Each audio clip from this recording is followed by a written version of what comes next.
ओम शांति। सत्य पिता निराकार सोमनाथ महाप्रभुंकर सोमरस अर्थात ज्ञान अमृत को पान करुथिबा निराकारी आत्मिक प्रभु संतान मानंकु अंतरर सहित ईश्वरीय शुभ अभिनंदन शुभेच्छा सुस्वागतम सुप्रभात। ଯେଉଁମାନେ ଆଜ୍ଞାକାରୀ ସନ୍ତାନ ହୁଅନ୍ତୁ, କର୍ମଚାରୀ ହୁଅନ୍ତୁ ବା ସେବକ ହୁଅନ୍ତୁ, ସେମାନଙ୍କୁ ସମସ୍ତେ ଆଦର କରିଥାନ୍ତି, ତାଙ୍କର ଗୁଣଗାନ ମଧ୍ୟ କରିଥାନ୍ତି। ରାମଚନ୍ଦ୍ରଙ୍କର କଥା କିଏ ବା ନ ଜାଣନ୍ତି? ସେ ଏପରି ଆଜ୍ଞାକାରୀ ସତ୍ୟନିଷ୍ଠ ଶ୍ରେଷ୍ଠ ଯେ ପିତାଙ୍କର ସତ୍ୟ ରକ୍ଷା କରିବାକୁ ଯାଇ ପିତାଙ୍କଠାରୁ ଆଜ୍ଞା ପାଇ ବନବାସ ଚାଲିଗଲେ। ପୁଣି ଦିନେ ନୁହେଁ, ମାସେ ନୁହେଁ, ବର୍ଷେ ନୁହେଁ, ପୁରା 14 ବର୍ଷ ସାଥିରେ ପତ୍ନୀ ଏବଂ ଅନୁଜ ଲକ୍ଷ୍ମଣଙ୍କୁ ସାଙ୍ଗରେ ଧରି। ଏହା ସଂସାରରେ ବିରଳ। କେବଳ ତ୍ରେତୟା ଯୁଗରେ ନୁହେଁ, ପରନ୍ତୁ ପୁରା କଳ୍ପରେ ଅର୍ଥାତ୍ 4 ଯୁଗ ମଧ୍ୟରେ ଏପରି ଦୃଷ୍ଟାନ୍ତ ଆଉ କେଉଁଠାରେ ଦେଖିବାକୁ ମିଳେ ନାହିଁ। ବିଶାଳ ଅଯୋଧ୍ୟା ରାଜ୍ୟ ଧନଧାନ୍ୟରେ ପରିପୂର୍ଣ୍ଣ, ରାଜଭକ୍ତ ପ୍ରଜା ସମୂହ, ସୁଖ ଶାନ୍ତିରେ ଭରପୁର ରାଜ୍ୟ ପ୍ରତି ତିଳେ ମାତ୍ର ମୋହ ନ ରଖି ନମ୍ରତାର ସହିତ ସହର୍ଷେ ସମସ୍ତଙ୍କଠାରୁ ବିଦାୟ ନେଇ ଚାଲିଗଲେ ବନବାସରେ। ଥରେ ମାତ୍ର ପ୍ରଶ୍ନ କରିନାହାନ୍ତି କି ପିତା ଏପରି କାହିଁକି ଆଦେଶ ଦେଉଛନ୍ତି? ଏହା ପଛରେ ପିତାଙ୍କର କ'ଣ ବିଶେଷତା ରହିଛି ବା କ'ଣ ବିବଶତା ତାଙ୍କର ରହିଛି? ଥରେ ମାତ୍ର ଚିନ୍ତା କରିନାହାନ୍ତି ଏଠାରୁ ବନକୁ ଗଲା ପରେ କିପରି ରହିବୁ, କିପରି ଚଳିବୁ? ଏ କଥା ମଧ୍ୟ ଥରେ ମାତ୍ର ଚିନ୍ତା କରିନାହାନ୍ତି। କାରଣ ତାଙ୍କୁ ଜଣାଥିଲା ପ୍ରତ୍ୟେକ ଘଟଣାର ପଛରେ କଲ୍ୟାଣ ହିଁ ଅଛି ଏବଂ ଗୁରୁଜନ ଯାହା କହୁଛନ୍ତି ବା ଯାହା ଆଜ୍ଞା ଦେଉଛନ୍ତି ତାହା ପାଳନ କରିବା ପିଲାମାନଙ୍କର କର୍ତ୍ତବ୍ୟ। ଏହା ମଧ୍ୟ ସମ୍ପୂର୍ଣ୍ଣ ବାସ୍ତବ, ଯାହା ରାମାୟଣର ଫଳାଫଳରୁ ସ୍ପଷ୍ଟ ପ୍ରମାଣ ମିଳେ। ରାମଚନ୍ଦ୍ରଙ୍କର ଏହି ଦୃଢ଼ ପଦକ୍ଷେପ ସାରା ମାନବ ସମାଜ ପାଇଁ ଏକ ବିରାଟ ଶିକ୍ଷା, ଯାହା ମଧ୍ୟ ପ୍ରତିଫଳିତ ହୋଇଥିଲା ରାମ ଭକ୍ତ ହନୁମାନଙ୍କ ଉପରେ। ମନରେ ତାଙ୍କର କେବେ ବି ସଂଶୟର ଚିହ୍ନ ବର୍ଣ୍ଣ ନଥିଲା, କାରଣ ସେ ଥିଲେ ଆଜ୍ଞାକାରୀ ପ୍ରଭୁ ଭକ୍ତ। ଶ୍ରୀରାମଚନ୍ଦ୍ରଙ୍କ ଉପରେ ପ୍ରଗାଢ଼ ବିଶ୍ୱାସ ରଖି ତାଙ୍କ ନାମକୁ ସ୍ମରଣ କରି ପ୍ରତ୍ୟେକ କାର୍ଯ୍ୟ ସହଜରେ ସିଦ୍ଧ କରୁଥିଲେ।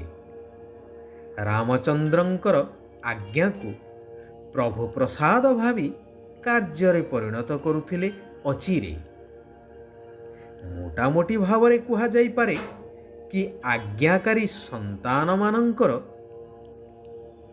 କର୍ତ୍ତବ୍ୟ ବା ତାଙ୍କର ଏହି ଆଜ୍ଞା ପାଳନ କରିବାର କର୍ତ୍ତବ୍ୟକୁ ଦେଖି ତାଙ୍କ ଉପରେ ସମସ୍ତଙ୍କର ଶୁଭାଶୀର୍ବାଦ ଯୋଗୁଁ ସେମାନଙ୍କର ଆତ୍ମିକ ଶକ୍ତି ବୃଦ୍ଧି ପାଇଥାଏ ଏବଂ ପ୍ରତ୍ୟେକ କାର୍ଯ୍ୟରେ ସେମାନେ ସଫଳତାକୁ ପ୍ରାପ୍ତ କରିଥାନ୍ତି। କଥାରେ କୁହାଯାଏ ନା କି ବର୍ତ୍ତମାନ ନା ସେ ରାମଚନ୍ଦ୍ର ଅଛନ୍ତି ନା ସେ ରାଜ୍ୟ ଅଛି, ଅର୍ଥାତ୍ ନା ପିତା ଧର୍ମ ପାଳନ କରୁଛନ୍ତି, ନା ସନ୍ତାନ ପିତୃଭକ୍ତ ଅଛନ୍ତି। ସେଥିପାଇଁ ସତ୍ୟ ପିତା ନିରାକାର ପରମାତ୍ମା ଶିବ ଭଗବାନ କହୁଛନ୍ତି, ମଧୁର ସନ୍ତାନଗଣ, ତୁମମାନଙ୍କୁ ନିଜର ଦୈବୀ ଏବଂ ମିଠା ଚଳଣି ଦ୍ୱାରା ଭଗବାନଙ୍କର ପ୍ରତ୍ୟକ୍ଷତା କରିବାକୁ ହେବ। ସମସ୍ତଙ୍କୁ ଶିବ ବାବାଙ୍କର ବାସ୍ତବିକ ଜ୍ୟୋତି ସ୍ୱରୂପର ପରିଚୟ ଦେଇ ଭବିଷ୍ୟ ଦୈବୀ ସମ୍ପତ୍ତିର ଅଧିକାରୀ କରାଇବାକୁ ହେବ।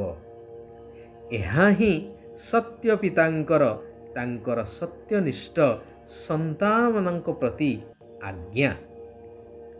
ଯେଉଁମାନେ ଏହାକୁ ଆନ୍ତରିକତାର ସହିତ ପାଳନ କରିଥାନ୍ତି ସେହିମାନେ ହିଁ ଭବିଷ୍ୟ ସତ୍ୟଯୁଗୀ ସ୍ୱର୍ଗ ରାଜ୍ୟରେ ଉଚ୍ଚ ପଦର ଅଧିକାର ପ୍ରାପ୍ତ କରିଥାନ୍ତି। ସେଥିପାଇଁ ପ୍ରଥମେ ନିଜକୁ ଜ୍ୟୋତିର୍ବିନ୍ଦୁ ଆତ୍ମନିଶ୍ଚୟ କରିବା ଆବଶ୍ୟକ। ଯେଉଁମାନେ ଦେହୀ ଅଭିମାନୀ ଅର୍ଥାତ୍ ଆତ୍ମ ଅଭିମାନୀ ସେମାନେ ବହୁତ ମିଠା ଏବଂ ସ୍ନେହୀ ହୋଇଥିବେ। ସେମାନେ ଭଗବାନଙ୍କର ଶ୍ରୀମତ ଅନୁସାରେ ସଠିକ୍ ଭାବରେ ଚାଲିବେ। କେବେ କୌଣସି ବି କାର୍ଯ୍ୟ ପାଇଁ ବାହାନା କରିବେ ନାହିଁ। ସର୍ବଦା ଆଜ୍ଞାକୁ ପାଳନ କରି ଚାଲିବେ। କେବେ ହେଲେ ମନା କରିବେ ନାହିଁ। ଯେବେ କି ଦେହ ଅଭିମାନୀ ବା ଦେହ ଅହଙ୍କାରୀମାନେ ଭାବନ୍ତି ଯେ ଏହି କର୍ମ କଲେ ମୋର ସମ୍ମାନ କାଳେ ଚାଲିଯିବ, ମୋର କାଳେ କ୍ଷତି ହୋଇଯିବ, ମୋର ଶରୀର ଅସୁସ୍ଥ ହୋଇଯିବ ଇତ୍ୟାଦି। କିନ୍ତୁ ଆତ୍ମ ଅଭିମାନୀ ସର୍ବଦା ଭଗବାନଙ୍କର ନିର୍ଦ୍ଦେଶ ଅନୁସାରେ ଚାଲିବେ। ଶିବ ବାବାଙ୍କ ପ୍ରତି ପୂରା ସମ୍ମାନ ରଖିବେ। କେବେ ହେଲେ କ୍ରୋଧରେ ଆସି ବାବାଙ୍କର ଅବଜ୍ଞା କରିବେ ନାହିଁ। ସେମାନଙ୍କର ନିଜର ଦେହ ପ୍ରତି ମଧ୍ୟ ଆକର୍ଷଣ ନଥିବ। ଶିବ ବାବାଙ୍କର ୟାଦ ବା ସ୍ମୃତି ଦ୍ୱାରା ନିଜର କଲ୍ୟାଣ କରିଚାଲିବେ। କୌଣସି କଥାକୁ ଅକଲ୍ୟାଣ ହେବାକୁ ଦେବେ ନାହିଁ। ସେଥିପାଇଁ ଉତ୍ତମ ଜ୍ଞାନୀ ଆତ୍ମାମାନଙ୍କର ସର୍ବଦା ସଙ୍ଗ କରିବାକୁ ହେବ। ଦେହ ଅଭିମାନୀମାନଙ୍କର ସଙ୍ଗଠାରୁ ବହୁତ ଦୂରରେ ରହିବାକୁ ହେବ। ଶିବ ବାବାଙ୍କ ଦ୍ୱାରା ଏହି କଲ୍ୟାଣକାରୀ ପୁରୁଷୋତ୍ତମ ସଙ୍ଗମ ଯୁଗରେ ସ୍ଥାପିତ ଜ୍ଞାନଯଜ୍ଞର ବହୁତ ସ୍ନେହର ସହିତ ସ୍ୱଚ୍ଛ ହୃଦୟର ସହିତ ଦାୟିତ୍ୱ ବହନ କରିବାକୁ ହେବ। ଶିବ ବାବା କହୁଛନ୍ତି, ଜ୍ଞାନ, ଗୁଣ ଏବଂ ଶକ୍ତି ଗୁଡ଼ିକରେ ସମ୍ପନ୍ନ ହୋଇ ଦାନ କରୁଥିବା ମହାଦାନୀ ହୁଅ।